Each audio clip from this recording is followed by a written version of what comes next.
Vamos a desarrollar la sesión de la noche de hoy.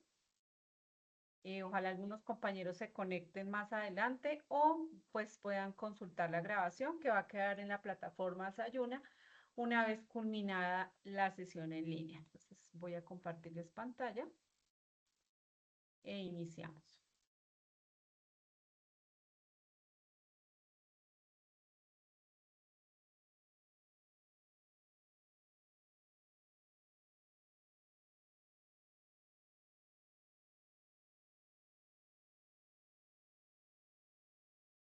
Bueno, ¿me confirman si están viendo la presentación? Sí, sí, señora. Listo, muchas gracias. No los veo acá. Bueno, entonces, pues nuevamente saludarlos especialmente.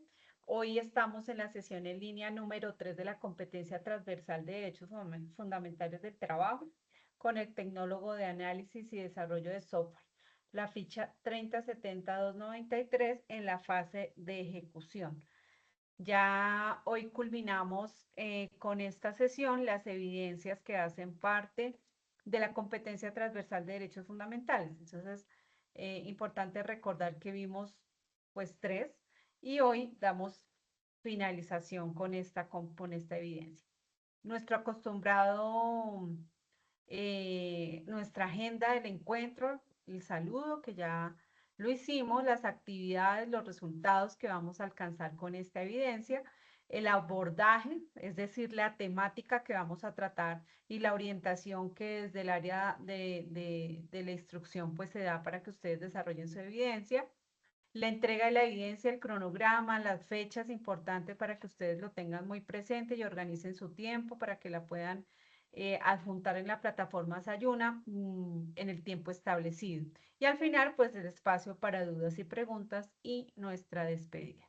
Entonces, muy bien. Entonces, recordemos que nuestra competencia tuvo 3 evidencias, de las cuales la primera por allá que vimos era de contexto local, que nos permitió conocer cómo era la dinámica del mercado laboral, la dinámica en cuanto a la parte económica y de trabajo en el sector donde ustedes están.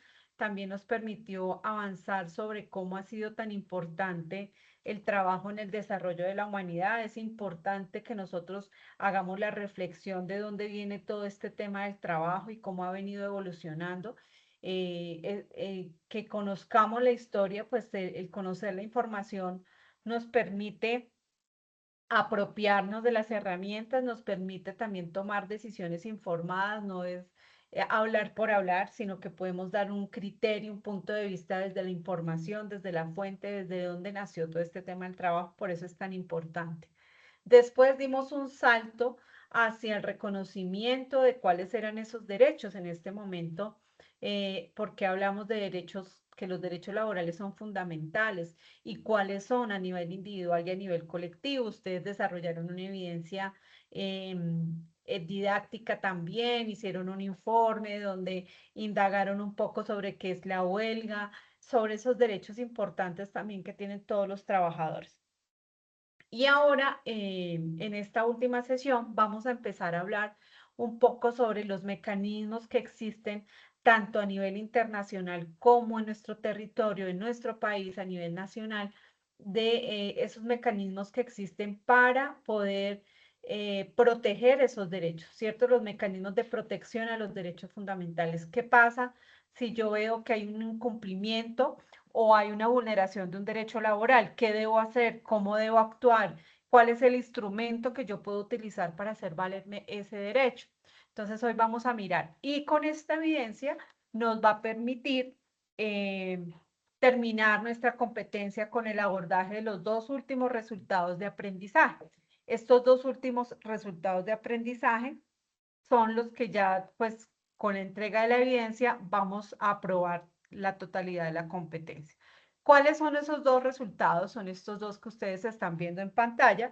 El primero hace referencia a reconocer ya el trabajo como factor de movilidad social y transformación vital, teniendo en cuenta pues la referencia de todos estos fenómenos que han venido eh, surgiendo y fortaleciendo las dinámicas del mercado laboral y también pues reconocer precisamente que existen unos derechos del trabajo y que nosotros debemos ejercerlos, pero para poder ejercerlos es importante conocerlos.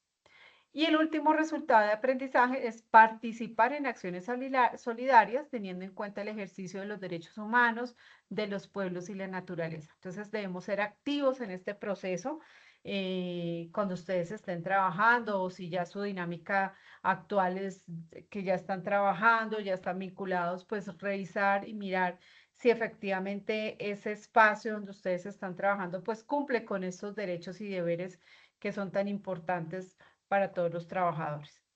La temática que vamos a abordar, pues la violación de los derechos de trabajo y los dos mecanismos que existen amparados bajo la Constitución Política que nos rige, que es el derecho de petición y la acción de tutela en nuestro país. Muy bien. Entonces, bueno, aquí empezamos a reflexionar un poquito y a adentrarnos en los temas y partimos de reconocer que el derecho al trabajo surge como una conquista de la humanidad, producto de varias organizaciones, movilizaciones, bueno, diálogos también participativos, diálogos sociales, donde han permitido también a lo largo de los periodos de la historia, pues dar respuesta y garantizar la dignidad de cada uno de los trabajadores. Recordemos que había un término muy importante que abordamos en la sesión pasada y es el trabajo decente que da como consecuencia una vida digna, ¿cierto? Si hablamos de que hay un trabajo que me brinde todas las garantías legales, pues estoy hablando de un trabajo decente que es, digamos, lo justo, lo legítimo, lo que debe ser, lo que está regido por la norma. Y que eso a su vez me va a permitir y me va a garantizar poder tener una vida con dignidad y no solamente la mía, sino seguramente la de mi familia. Entonces, una pregunta importante es, bueno, ya hemos visto y hemos hecho el reconocimiento de los derechos. ¿Ustedes cuál creen que puede ser una violación a esos derechos del trabajo? Ya sabemos cuáles son. Entonces, de pronto algo que se les venga en este momento a la cabeza y ustedes digan, a mí me parece que es que, no sé, no pagar el salario es una violación al derecho. Bueno, ¿ustedes qué piensan? ¿Cuál puede ser una violación a un derecho del trabajo? El exceso laboral, las horas. Ajá, que nos pasemos muy bien, que nos pasemos de ese horario que existe y que si nos pasamos, bueno, listo, hay un reconocimiento de horas extras, debe darse legalmente ese reconocimiento de las horas extras, pero si me dicen, no, es que usted acá el horario de trabajo es de 7 de la mañana a 7 de la noche y ese es el horario de trabajo y tiene media hora de almuerzo, pues no, hay una clara violación de la jornada laboral, de los periodos de descanso y el reconocimiento de las horas extras. Muy bien. ¿Cuál otro podría ser?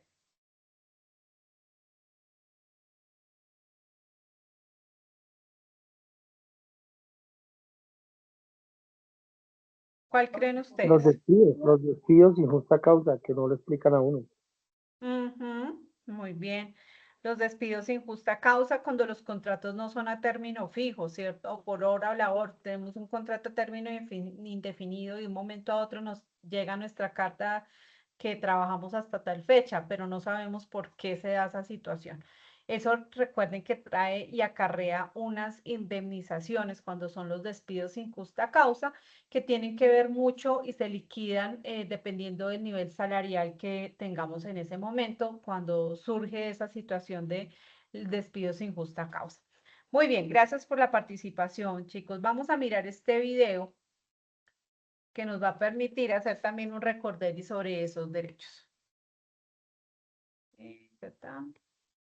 Les dejo aquí de compartir. Voy a compartir por otro lado para que tengamos acceso al sonido.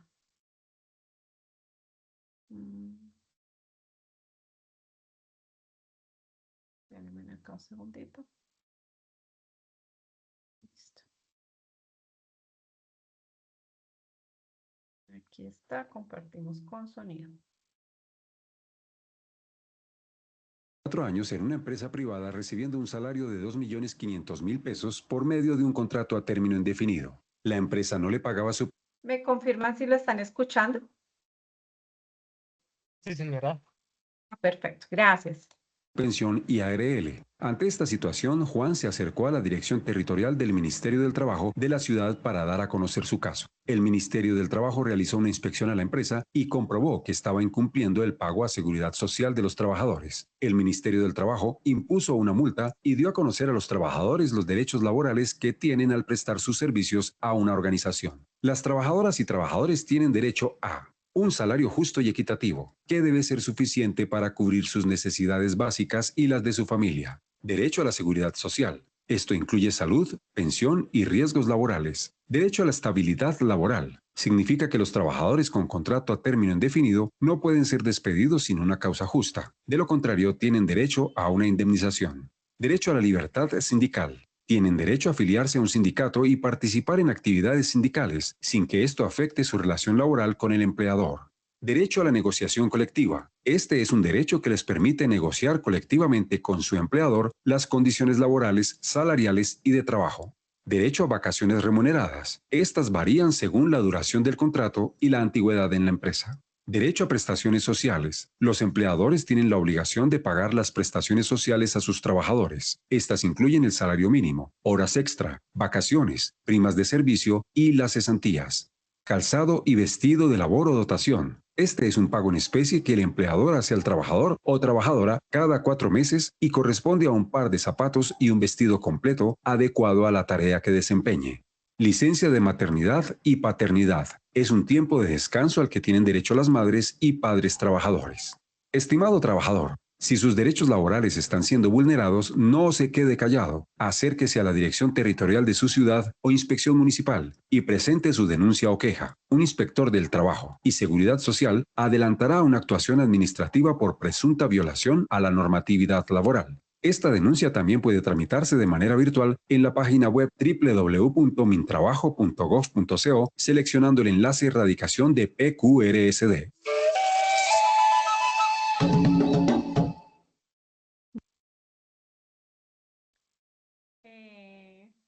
Entonces, fíjense que en el video nos mostraba también algo de lo que hablábamos ahorita, de la violación de los derechos, como el caso de los despidos sin justa causa, el incumplimiento también del salario, de la seguridad social, todos esos temas.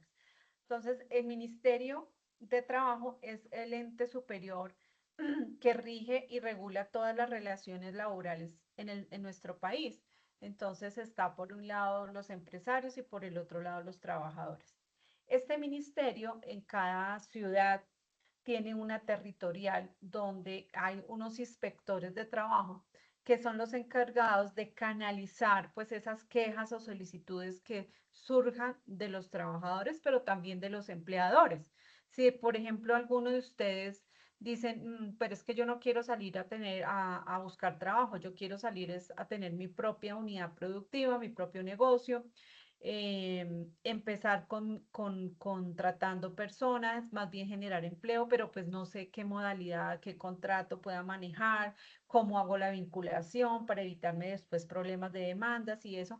Entonces las personas también que generen empleo, que sean empresarios, emprendedores, pueden acercarse a estas territoriales y solicitar esa asesoría para la contratación de su talento humano y pues evitarnos dolores de cabeza.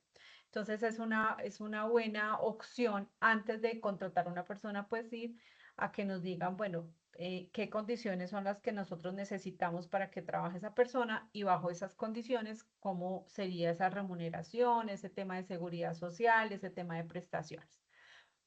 Y por el otro lado, si yo estoy como trabajador y está surgiendo una incomodidad, una situación donde yo veo de pronto un claro incumplimiento en esos derechos que yo tengo como trabajador, pues también puedo acercarme a esa oficina y hablar con ese inspector de trabajo, contarle la situación y él determina si llama ya a una cita de conciliación donde van a exponer precisamente qué es lo que está pasando, no, citan al empleador, citan al trabajador y allí pues se establece un acta donde si se logra alguna conciliación, pues hace ese acuerdo en ese momento.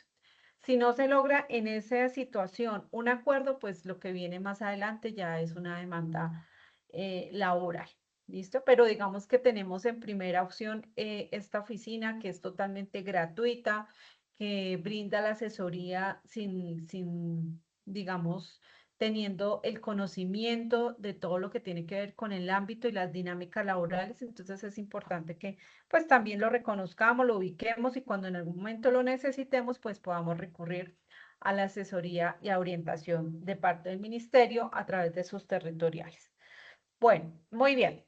Entonces, haciendo este recorderis, yo les comentaba a ustedes que existen unos mecanismos de protección de estos derechos al trabajo. ¿Cuáles son? Pues existen unos a nivel nacional y unos a nivel internacional. Hemos hablado en la sesión pasada y en nuestra sesión que una entidad de orden internacional que es muy importante en estos ámbitos laborales y que pertenece a la ONU, es la Organización Internacional del Trabajo, es la OIT. La OIT, precisamente en ese sistema universal de protección de derechos humanos, es la encargada de crear las normas internacionales del trabajo, que se llaman las NIF. Las NIF son convenios y recomendaciones que pues la OIT da a los países que hacen parte de esta organización. En el caso de nosotros, tenemos la OIT de países andinos, donde incluye países como pues, nuestro país Colombia, Bolivia, Ecuador, Perú y Venezuela, y tiene asiento, es decir, una oficina donde digamos que opera en Lima, que está ubicada en Lima.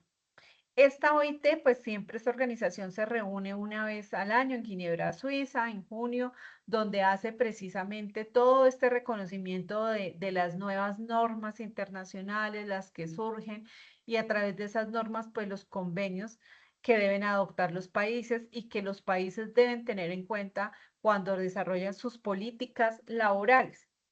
Bajo estas primicias es que se desarrollan esas políticas. Por eso encontramos muchas de las que nuestro país tiene, que la base pues ha sido tomada de la OIT. Dentro de esos convenios y normas que se deben cumplir, que desarrolla la OIT en sus NIF, habla en el convenio 98 y 87 de la libertad sindical y la negociación colectiva. Es una norma y es un derecho de que todas las personas puedan asociarse, puedan reunirse, puedan agruparse cuando hay una inconformidad y de esta manera puedan también liderar y crear espacios de diálogo donde se llegue al consenso y se logre pues esos beneficios que se busca para los trabajadores, donde debe primar el bien colectivo y no el particular, el individual, sino que debe ser un bien y un interés común de toda la organización sindical. También tenemos en el convenio 100 lo que tiene que ver con las condiciones laborales.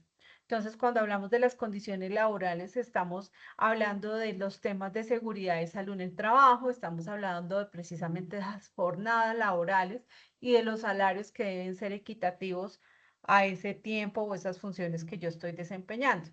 Entonces, también existe una norma donde está contemplado. De ahí que hace muchos años eh, no era obligatorio, este convenio fue creado precisamente con el fin y en aras de que los países implementaran de forma obligatoria entre las empresas los programas de seguridad y salud en el trabajo. No sé si ustedes de pronto recuerdan, antes eso no era una exigencia.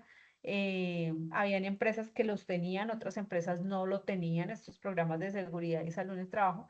Y hoy en día nos damos cuenta que son vitales porque pretenden precisamente velar por la prevención del trabajador, por tratar de que tenga unos espacios adecuados de trabajo, unos climas adecuados de trabajo, donde no se atente con su salud física, con su salud psicológica, ¿cierto? Entonces el tema de la salud mental hoy está muy, muy importante y es un tema, un eje que permite que las personas puedan trabajar y ser muchísimo más productivas cuando tienen un equilibrio entre el trabajo, su salud física y su salud mental.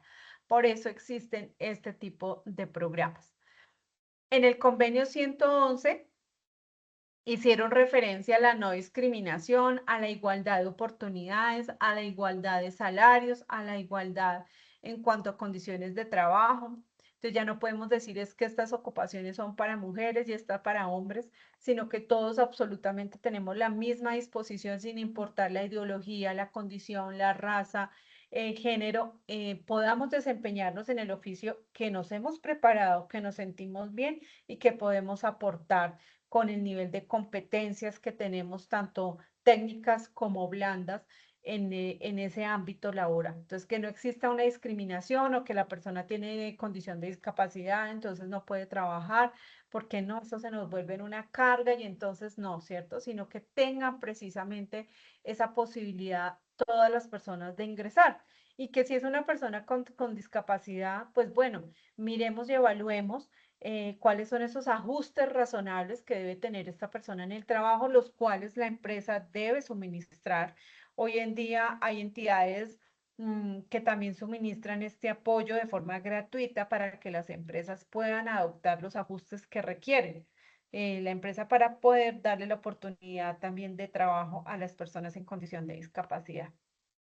Otro convenio que se creó es el convenio 182, donde se habla de las peores formas de trabajo infantil. Recordemos que en nuestro país hay una política que está orientada a la erradicación de trabajo infantil, tanto de niñas, niños y adolescentes. Pero en este convenio hacen énfasis en aquellas peores formas en las que se hace explotación de los menores de edad, ¿sí? No solamente habla de uno de los principios que tiene la OIT, que es la erradicación de trabajo infantil, sino que también en este convenio ya establece claramente cuáles son esas peores formas en las que se explotan a los niños, a las niñas y a los adolescentes. Bueno, entonces, ¿cómo opera este tema de los convenios? Estos convenios que crea la OIT o estas normas internacionales que crea la OIT tienen todo un proceso, un paso a paso. Eso no es de la noche a la mañana, eso no se lo inventa, no es voluntad de una persona o capricho de una persona, sino que tiene todo un proceso, una estructura muy bien organizada donde se establecen precisamente esas normas por la relevancia que tienen y el impacto que tienen en todas las políticas de trabajo que tienen todos los países que hacen parte de esta organización.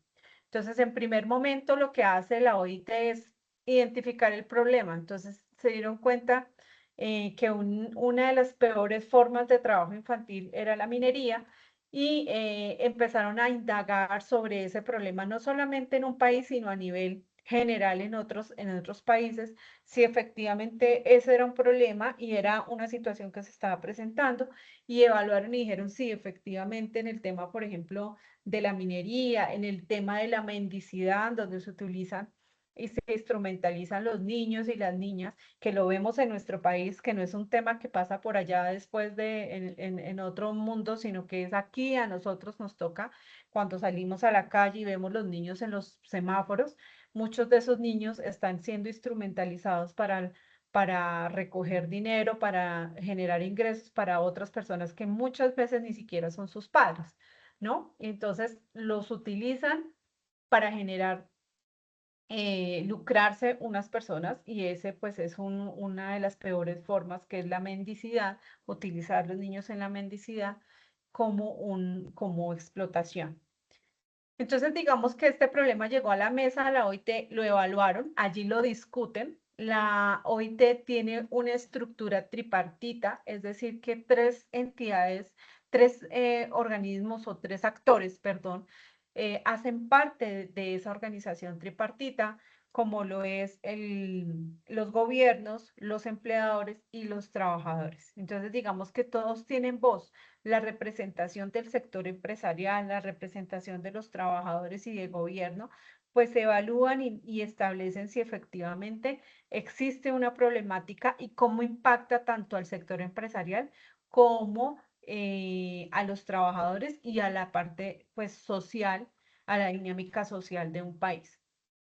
Una vez se discute, se lleva a la Conferencia Internacional de Trabajo, que como les digo, se reúnen una vez al año, y en esa conferencia pues lo socializan, lo exponen y lo someten a votación o aprobación. Si efectivamente se expuso, se identificó, miramos cuáles eran las causales, cuáles son las consecuencias, pues en esa conferencia establecen y crean ese convenio o esa norma internacional. Es ahí donde se establece y nace ese convenio, ese nuevo convenio y se codifica. Ahora bien, ¿cómo los países hacen parte de esto? Entonces, una vez que es aprobada la norma o el convenio, los países que hacen parte de la OIT ratifican que efectivamente van a participar de la aplicación de ese convenio. ¿Y eso qué implica? Pues que desde la OIT se haga un seguimiento y una supervisión constante sobre la aplicación de esa norma internacional. Cambio, entonces, en nuestro país, pues, ¿qué se hacen? Digamos que en el tema de la mendicidad, pues se trabaja con el ICBF, se trabaja con la Policía de Infancia, se trabaja con el Ministerio de Trabajo y se hace precisamente todas esas, digamos, estrategias para evitar que los niños estén siendo instrumentalizados y que deban estar haciendo lo que debe estar haciendo un niño, que es estudiando, desarrollándose en todas sus etapas de crecimiento y no siendo utilizado. Entonces, digamos que esa es como la dinámica que se hace en la OIT y eso implica pues aquí este seguimiento. Ellos hacen un seguimiento, piden informes de cómo se está haciendo, de cómo se está trabajando. Es un tema muy serio y muy juicioso. Nosotros también tenemos acá representación, viene una persona a mirar y a brindarle asesoría al ministerio de cómo está trabajando sobre todos estos convenios y cómo está aplicando cada una de esas normas que le dan vía a los mecanismos de protección que tenemos ya en nuestro país, ¿cierto? Entonces es importante ver de dónde viene. Esto es un efecto cascada, no es de acá, es algo que viene de un lineamiento internacional. Bueno, listo, muy bien, profe, usted ya nos habló de a nivel internacional, pero venga, ¿y cómo funciona en nuestro país? Bueno, en nuestro país tenemos dos mecanismos, bueno, tres mecanismos de protección a los derechos fundamentales, no solamente del trabajo, sino a todos los que hacen parte de los derechos fundamentales. ¿Cuáles son los derechos fundamentales? Pues la vida, la salud, la educación, el buen nombre, ¿cierto? El trabajo. Y entonces esos derechos, por ser fundamentales, pues tienen unos mecanismos, unos instrumentos que permiten, pues que efectivamente se dé esa protección y esa garantía a cada uno de los trabajadores o de los ciudadanos. Y recordemos que están contemplados, están creados en la Constitución Política de nuestro país y por ende, pues también tienen una aplicación que es muy estricta, muy juiciosa y también, pues, donde no se dé esa respuesta en los tiempos, pues también tiene unas sanciones. El primer instrumento que tenemos es el derecho de petición. Entonces, yo creo que ustedes ya lo han escuchado, de pronto ya han tenido que recurrir a este mecanismo, que es como el primer paso que se da frente a una queja, un reclamo, una petición que se tenga. Por eso se habla que el derecho de petición también hace parte de los derechos fundamentales y que consiste pues en esa facultad que toda persona, absolutamente toda persona, tiene en presentar de forma respetuosa a las autoridades pues sus peticiones, quejas que por motivo general o particular requieran una pronta solución o respuesta.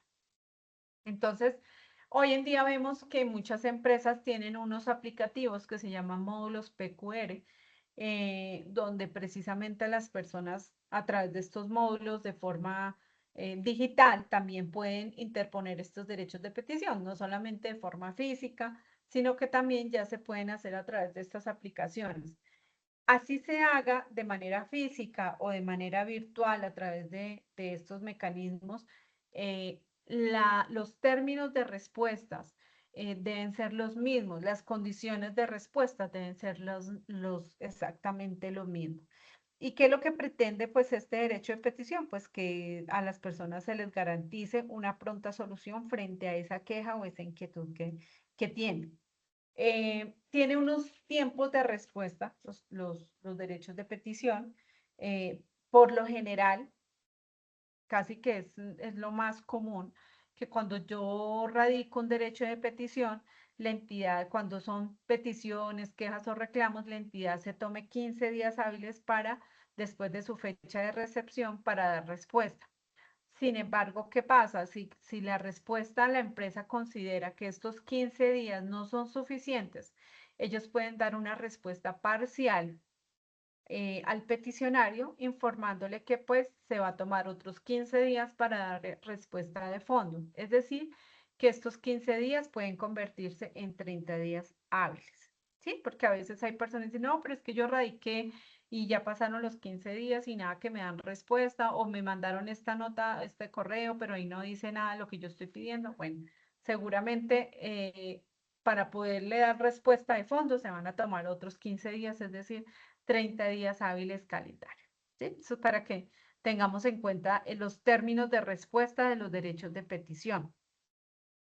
Si de pronto yo estoy pidiendo, mi petición está enfocada a información o a copias de algún expediente o algún documento que yo necesite, en ese caso la entidad puede demorarse hasta 10 días hábiles, pues porque es algo muy operativo en el cual no puede dar respuesta en menos tiempo. Ya cuando yo solicito un concepto, emitir un concepto por alguna situación específica, sí se pueden tomar los 30 días porque pues lo que les comentaba, para poder dar respuesta de fondo, pues se puede ampliar un poco más otros 15 días, la ley lo ampara, otros 15 días de tiempo para poder dar respuesta. Entonces, con la ley 962 del 2005, se incluyó, pues lo que yo les decía, la posibilidad de presentar peticiones, quejas o reclamos mediante medios tecnológicos o electrónicos. Por eso, cuando ustedes interponen una queja en esos módulos de peticiones y quejas y reclamos, los términos de respuesta son exactamente los mismos como si ustedes lo hicieran de forma física. Entonces es importante. Algo que también es importante tener en cuenta, ¿ante quién se interpone un derecho de petición? Pues ante la entidad, ante la empresa de carácter público o privada que yo esté solicitando pues información, se hace. No hay que hacerlo ante un juzgado, ni necesita un abogado para que lo haga, cualquier persona lo puede hacer. Aquí también, chicos, quiero recomendarles el material de formación que tiene la competencia de derechos fundamentales en la plataforma Sayuna. Ustedes pueden ingresar ahí al material de formación y en el último módulo que habla precisamente de los mecanismos de materialización de los derechos fundamentales, van a encontrar un formato de cómo se elabora un derecho de petición, cómo se elabora una acción de tutela, que es supremamente valioso. Si no lo han requerido en este momento, pues maravilloso, pero si en algún momento de su vida, sea por temas laborales o por temas personales, familiares, ustedes lo requieren, pues ahí van a tener una guía muy importante que les va a permitir tener una idea de cómo deben estructurar un derecho de petición y no de pronto ir a recurrir a un abogado que les va a cobrar 200 o 150 por hacer un derecho de petición, sino que ustedes mismos lo pueden elaborar. ¿Listo? Entonces los invito y las invito a que entren a la plataforma, lo descarguen y lo tengan guardado en su computador, bueno, en el correo, donde bien tengan, para en algún momento cuando lo lleguen a solicitar, pues puedan acceder a ese formato y puedan hacerlo de forma más fácil. Bueno, muy bien. Otro mecanismo que nosotros tenemos en el tema de garantías de los derechos es la acción de tutela. Y este es un tema que se está hablando muchísimo porque digamos que en estos momentos por el tema de salud hablamos que estamos en la era de la tutelitis porque cada rato estamos tutelando, pero pues efectivamente es la posibilidad de utilizar este mecanismo como protección y de protección específica de esos derechos fundamentales. Entonces, pues hay que hacer uso de ella cuando se requiera. Mm, la acción de tutela, digamos que es la segunda instancia en la que yo puedo utilizar después de haber presentado un derecho de petición. Como yo les decía, los derechos de petición, el derecho de petición es un derecho fundamental. ¿Qué pasa? ¿Qué pasa si la empresa a mí o la entidad X o Y o Z no me da respuesta al derecho de petición? Han pasado varios días, han pasado varios meses, semanas y nada que me dan respuesta. Pues si la empresa o la entidad no dio respuesta al derecho de petición, yo puedo interponer una acción de tutela por una violación a un derecho fundamental como es el derecho de petición. Porque el derecho de petición dice que toda persona tiene derecho, valga la redundancia, a que sean recepcionadas sus peticiones, quejas y a que sean resueltas. ¿Sí? O sea, la empresa no se puede hacerle de la vista gorda y entonces, ay, venga, me llegó este correo, ay, ¿sí? Después lo contesto. No, no puede, porque si hace eso, es un silencio administrativo y lo que procede en consecuencia es una acción de tutela. ¿Sí? Y ese derecho de petición se constituye precisamente en una prueba para que la persona pueda interponer esa acción de tutela. Mire, yo presenté una solicitud a la empresa de pastelitos verdes, entonces yo la presenté y no me dieron respuesta. Mira, aquí tengo la fecha de la radicación y esta es la hora que no me anda. Ah, bueno, esa es una prueba que yo puedo adjuntar cuando interponga la acción de tutela. ¿Sí? ¿Qué es la acción de tutela? Pues es ese mecanismo que tiene por objeto proteger esa protección de los derechos fundamentales. Derechos fundamentales, no todos los derechos se pueden tutelar. Hay que revisar que sea un derecho fundamental, ¿sí? Ay, es que imagínense que en el trabajo no me están dando tiempo todos los días para ir a las citas médicas. Todos los días necesito media hora para ir a a citas médicas. No, eso no es un derecho fundamental, ¿sí? Usted tiene derecho a que le den un permiso para acudir a una cita, pero todos los días, no. No, ¿sí? Entonces, no es un derecho fundamental. Entonces, tenemos que tener cuidado porque a veces caemos en el error de que presentamos acciones tutelas por derechos que no son fundamentales y pues, ¿qué hace el juez? Inmediatamente la declara que no es procedente. Es decir, no la devuelve y dice, no, esa acción de tutela no procede, o sea, no, no tiene razón, ¿sí? Porque no es un derecho fundamental. Debe ser un derecho fundamental. Y pues acá dice que esté consagrado en donde, en nuestra constitución política, ¿cierto? ¿Cuándo aplica? Pues cuando usted sienta que sus derechos están siendo vulnerados o amenazados por acción o por omisión. Ah, es que yo no sabía. No, qué pena. Aquí no cabe el no sabía, ¿sí? Usted está vulnerando un derecho. Entonces, aquí no cabe que, ay, es que yo no leí, ah, es que no sabía. No, ¿sí? En cualquier autoridad pública. El fallo se procede de esta acción es casi que inmediato.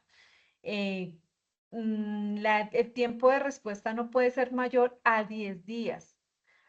Dice, la acción de tutela debe de darse respuesta en 48 horas. Sí, pero también puede extenderse un poco más dependiendo de la complejidad de cada caso. Pero esto no puede decir que vaya a durar 1 año, 2 años, 3 años. Tienen que darle respuesta de forma inmediata y que esa solicitud pues no transcurra en el proceso de resolución de esa solicitud, no puede transcurrir más de 10 días hábiles, ¿sí? En darnos respuesta a esa solicitud. Bueno, ¿ante quién se interpone la acción de tutela? Entonces es importante tener en cuenta que la acción de tutela se interpone ante un juez, ¿cierto? Para lo cual las personas no requieren abogado, ¿cierto? Que pueda presentar esa acción de tutela, lo puede ser a nombre propio o a nombre de una persona que esté siendo perjudicada, ¿cierto? No necesitamos recurrir a un abogado para presentar esa acción. La tutela puede presentarse verbalmente en algunos casos específicos, es decir, la persona puede acercarse de forma presencial al juzgado e interponerla de forma verbal y deben recibírsela. ¿En cuáles casos? En el primero, pues que la persona no sepa escribir, pasa, puede pasar una persona que no sepa escribir, pues no se le puede vulnerar la posibilidad de que interponga su acción de tutela. Entonces está el juez obligado a recibirla de forma verbal. cuando sea menor de edad, ¿sí? A veces se dan estos casos, sin embargo, los menores de edad siempre tienen una persona que está bajo su tutela y ellos son los que deben interponer esas acciones de tutela siempre y cuando pues no sean los que están siendo vulnerando los derechos o desprotección a los menores de edad. Cuando exista una urgencia, perdón, de protección, en ese momento, pues hay que, una urgencia manifiesta, pues hay que recibir la tutela de forma verbal. Y acá vuelvo y les digo, entonces, como de manera de recomendación, por favor, siempre en esas tutelas es importante tener muy claro cuál es el derecho que está siendo violado, cuáles son esas peticiones que estamos haciendo, tener muy claro que efectivamente sea un derecho fundamental el que yo esté solicitando en la acción de tutela para que no vaya a correr el riesgo que me la declaren improcedente. Entonces, también nuevamente les reitero la posibilidad de que ustedes a través del material Desayuna, que se encuentra en la plataforma, en la competencia de derechos fundamentales, puedan entrar y revisar cuáles son esos formatos, cuál es la estructura que debe tener esa acción de tutela y ustedes la puedan diseñar solitos, sin pagarle a algún abogado.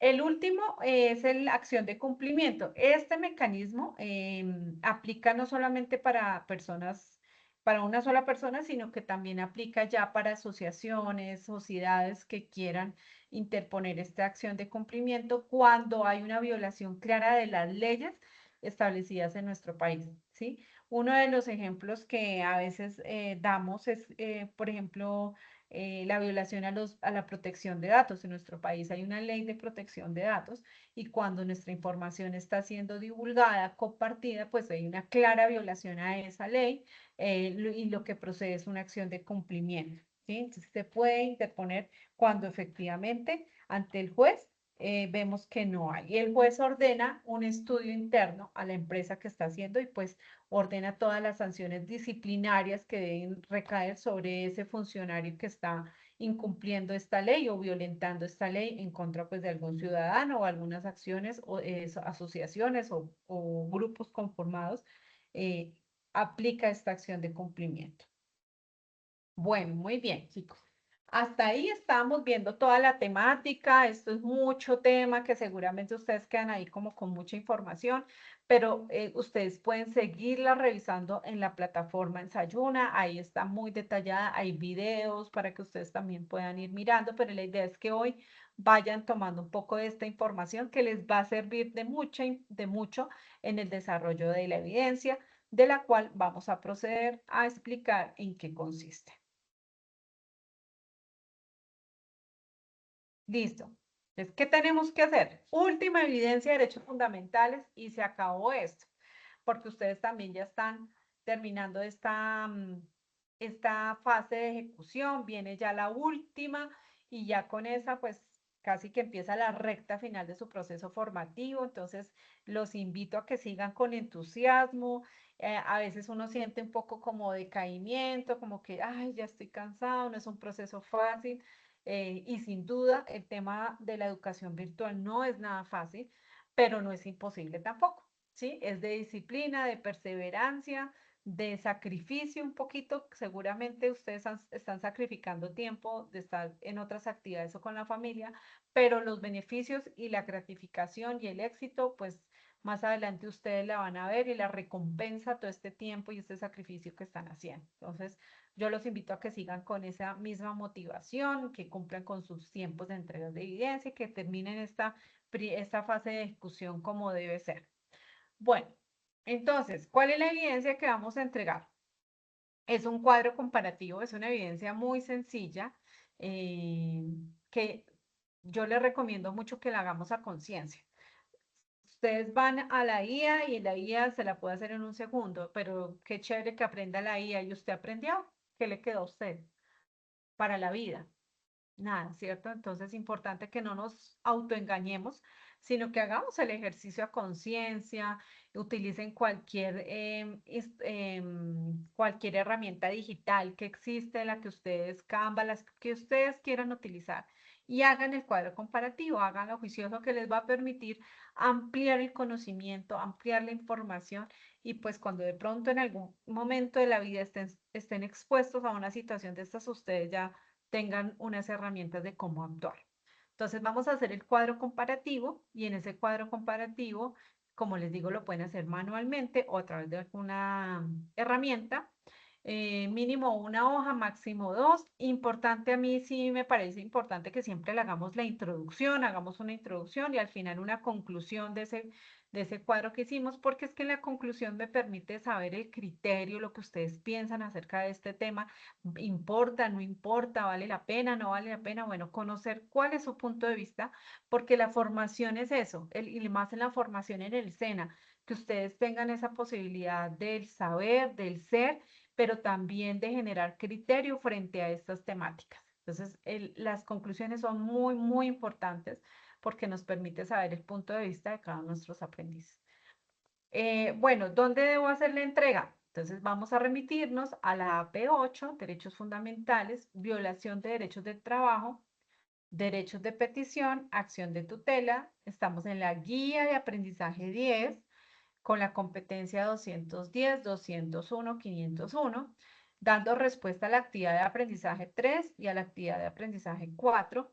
Y el instrumento de evaluación que vamos a utilizar es el número 3. Este instrumento de evaluación nos va a permitir mirar los criterios que debemos hacer. Entonces, el cuadro comparativo que debe tener, pues un cuadro comparativo me permite mirar las diferencias que existen entre una acción de tutela y un derecho de petición.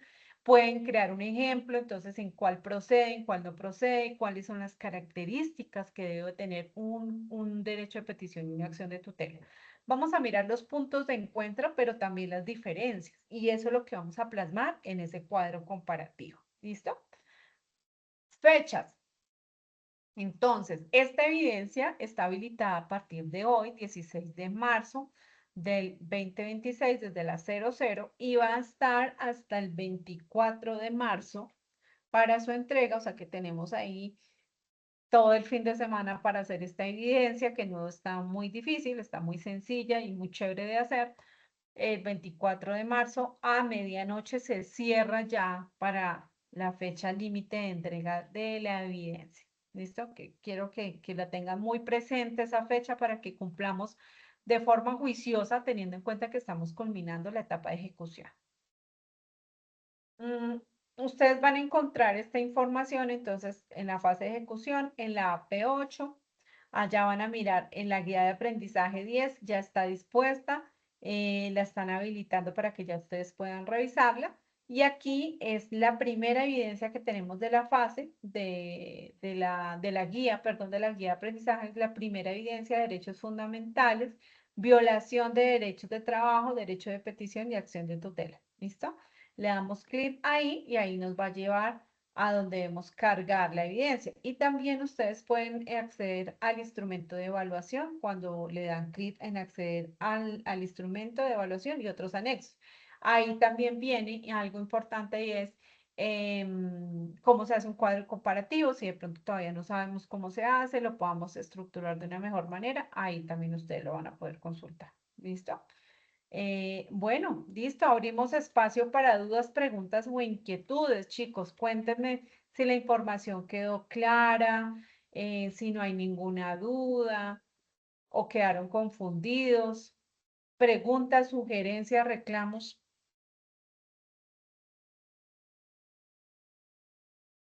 Joan Steven, ¿quedó todo claro? Sí, señora, todo claro. Sí, perfecto. Me alegra mucho que haya quedado claro. Y Hernando, ¿cómo quedó la información para ti?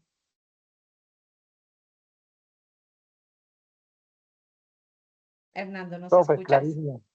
Señora, Ah, bueno. clarísimo.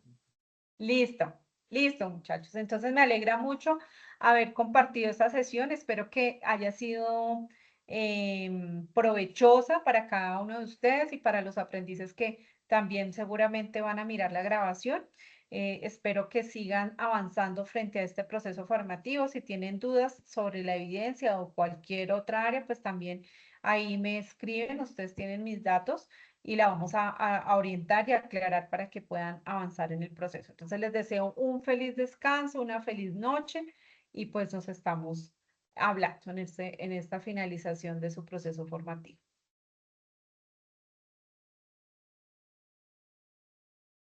Profe, muchas gracias. A ustedes, muchas gracias Vale, por la profe, muchas atención. gracias. Gracias. Vale, que descansen. Igualmente.